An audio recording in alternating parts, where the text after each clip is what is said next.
విజయవాడ అనంగానే గుర్తొచ్చేది విద్యల వాడ. ఇది నేను చెప్పింది కాదు. ఎడ్యుకేషన్ కు ఇక్కడి నుంచే ప్రాధాన్యత ఇచ్చింది.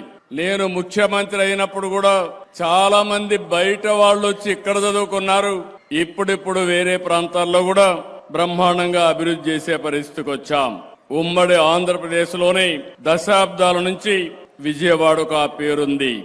ఎన్నో విద్యా సంస్థలు ఇక్కడ లక్షల మంది విద్యార్థుల్ని తీర్చిదిద్దారు.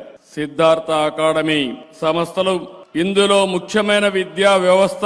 విజయవాడ చెప్పంగానే మనకందరికి గుర్తొచ్చేది సరస్వతి దేవికి కొలువైనటువంటి ప్రాంతం. ఈ ఇన్స్టిట్యూట్ చూశాను. దేశంలో ప్రపంచంలో ఎక్కడున్నా ఇక్కడ చదువుకున్న వాళ్లే మెజారిటీ ఉన్నారు. ఎవరైనా ఐఐటి పాస్ కావాలంటే, జేఈఈ పాస్ కావాలంటే, నీట్ లో సీట్ కావాలంటే, లా సెట్ లో పాస్ కావాలంటే నేరుగా విజయవాడకు వస్తే సీటు గ్యారంటీ అని చెప్పి కూడా నేను మీకు తెలియజేస్తున్నా. అలాంటి సెంటర్ ఇది.